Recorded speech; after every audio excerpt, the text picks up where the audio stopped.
وقال النبي صلى الله عليه وسلم المرء مع من أحب أو كما قال عليه الصلاة والسلام.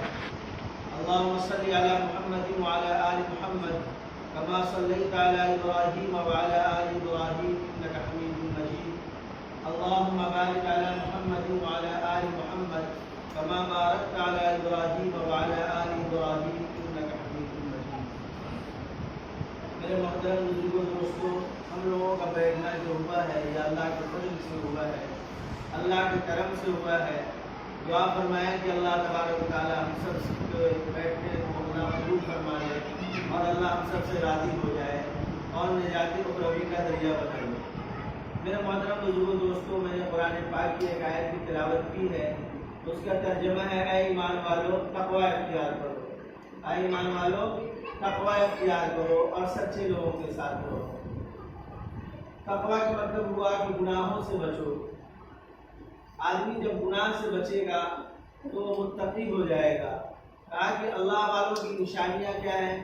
کہا سب سے پہلی نشانی یہ ہے کہ وہ دنیا کو اتنا نہیں چاہے گا بلکہ وہ اپنی زندگی کو آخرت کی ترجیح دے گا اور یہ کوشش کرے گا کہ میرا اللہ مجھ سے راضی ہو جائے، میرا اللہ مجھ کو قبول فرما لے. اس کی یہ کوشش ہے. اور دوسری نشانی یہ ہے کہ وہ اخلاق کا مظاہرہ کرے گا، دوسروں کے ساتھ حسن سلوک کے ساتھ جو ہے پیش آئے گا. اور تقوی والوں کی تیسری نشانی یہ ہے کہ ان کے اندر سخاوت ہوگی. اور چوتھی نشانی یہ ہے الا ان اولیاء اللہ لا خوف علیہم ولا هم يحزنون، جو ان کو ملال اور غم اور ڈر نہیں ہوتا ہے. وہ یہ سمجھتے ہیں جو کچھ بھی ہوتا ہے وہ اللہ کی طرف سے ہوتا ہے. اچھے رہیں یا بری حالت میں رہیں یہ سب اللہ کی طرف سے ہے. اللہ نے ہمیں آزمائش میں ڈالا ہے، اللہ اس کو دور فرمائے گا. آگے اللہ نے فرمایا الذین آمنوا وکانوا یتقون. تقوی کی نشانی یہ ہے کہ آدمی ایمان رکھتا ہو اللہ پر اور جو ہے گناہوں سے بچتا ہو. اگر کوئی آدمی اپنے آپ کو کہتا ہے کہ ہم اللہ کے ولی ہیں اور وہ پانی پہ نماز پڑھ رہا ہے، دریا میں نماز پڑھ رہا ہے، مگر اس کا اخلاق گڑبڑ ہے تو اس کو سمجھا جائے گا، فقیر کو سمجھا جائے گا، مگر اللہ والا نہیں. اللہ والا وہی ہو سکتا ہے جس کا اخلاق بڑھیا ہو. بھوکے رہتے تھے دوسروں کو کھلا دے، دوسروں کے لیے اچھی بات سوچے، دوسروں کے لیے مرے نہیں. آگے فرمایا کہ دل میں بغض رکھنے والا نہ ہو، کینہ رکھنے والا نہ ہو، عداوت رکھنے والا نہ ہو، دوسروں کے تئیں ہمدردی رکھنے والا ہو.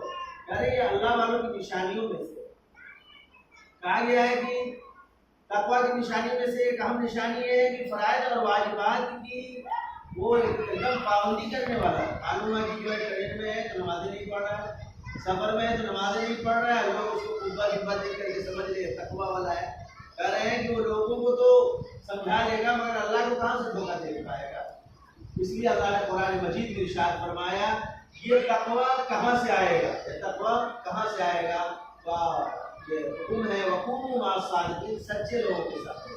آج ہر کوئی کہتا ہے ہم سچے ہیں. یعنی سچا وہ ہے جو عالم بعمل ہو، حافظ بعمل ہو، قاری بعمل ہو اور جو ہے صادق بعمل ہو، سچا بعمل ہو. کہہ رہے وہ جو ہے تقوی والا ہوگا. بعض دفعہ ہمارے سفروں میں ایسے ساتھی بھی ملے، کہے کہ قاری صاحب آپ غصہ جاتے ہیں، ناراض ہو جاتے ہیں، میں دل کا بہت صاف ہوں، صرف ایک کمی ہے کہ نماز پابندی سے نہیں پڑھ پاتا. میں کہا یہی تو سب سے بڑی کمی ہے. اس لیے کہ اللہ نے قرآن مجید میں ارشاد فرمایا ان الصلاۃ تنہی عن الفحشاء والمنکر. کہہ رہے ہیں جو نماز نہیں پڑھے گا وہ فحش کلام بھی ہوگا، لکھتا بھی ہوگا، بدمعاش بھی ہوگا. اس لیے کہا گیا ہے کہ اللہ والوں کی جب صحبت میں رہیں گے تو انشاءاللہ ہمارا معاملہ بھی اچھا ہوگا. آگے آقا کائنات محمد صلی اللہ علیہ وسلم نے ارشاد فرمایا المرء مع من احب. جو آدمی جس کے ساتھ رہتا ہے اسی کے جیسا سمجھا جاتا ہے. اچھے لوگوں کے ساتھ رہیں گے ہم اچھے سمجھے جائیں گے. اللہ تبارک و تعالیٰ ہم سب کو کہنے سننے زیادہ عمل صالح کی توفیق سے نوازے. یہ اصل میں ذکر کی مجلس ہے، کوئی بیان کے لیے میں نہیں بیٹھا ہوں. ہمیں چاروں سلسلے سے اجازت ہے، چشتیہ، نقشبندیہ، سہروردیہ، قادریہ. اللہ کے فضل و کرم سے سلسلے گنگوہی سے بھی اجازت ہے، سلسلے تھانوی سے بھی اجازت ہے. ابھی جو ہم ذکر کرائیں گے وہ سلسلے